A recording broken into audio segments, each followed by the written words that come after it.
क्या कभी सुना है आपने कि अपने ही प्रिय के दिए गर्म दूध से भगवान के हृदय में जलन हो जाए। आज हम उस दिन की कहानी जानेंगे जब द्वारका की महारानी रुक्मणी ने प्रेम से श्री कृष्ण को दूध पीने को दिया, लेकिन वह दूध पीते ही प्रभु पीड़ा से कड़ा उठे। सोचिए, आखिर उस दूध में ऐसा क्या था जिसने संसार के स्वामी को बेचैन कर दिया, और क्यों इस पीड़ा का संबंध सीधे राधा रानी से जुड़ा। ये केवल एक कहानी नहीं है, ये है प्रेम और भक्ति की प्रकाष्ठा।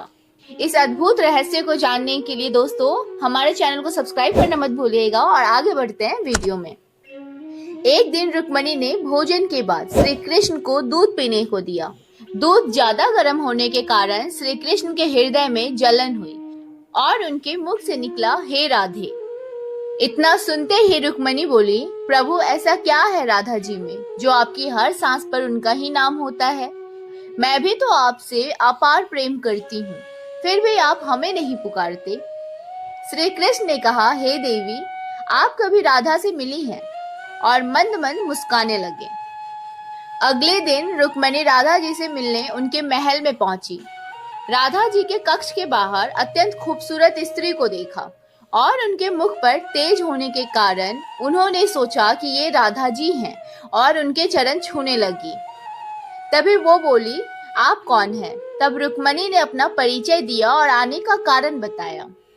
तब वो बोली, मैं तो राधा जी की दासी हूँ। राधा जी तो 7 द्वार के बाद आपको मिलेंगी। रुक्मणी ने 7 द्वार पार किए और हर द्वार पर एक से एक सुंदर और तेजवान दासी को देख सोच रही थी कि अगर उनकी दासियां इतनी रूपवान और सुंदर हैं तो राधा रानी स्वयं कैसी होंगी। सोचते हुए राधा जी के कक्ष में पहुंची। कक्ष में राधा जी को देखा, अत्यंत रूपवान तेजस्वी, जिसका मुख सूर्य से भी तेज चमक रहा था। रुक्मणी सहसा ही उनके चरणों में गिर पड़ी। पर ये क्या, राधा जी के पूरे शरीर पर तो छाले पड़े हुए हैं। राधा जी ने कहा, देवी, कल आपने श्री कृष्ण को जो दूध दिया वो ज्यादा गर्म था, जिससे उनके हृदय पर छाले पड़ गए, और उनके हृदय में तो सदैव मेरा ही वास होता है, इसलिए मेरे पूरे शरीर पर छाले पड़ गए हैं।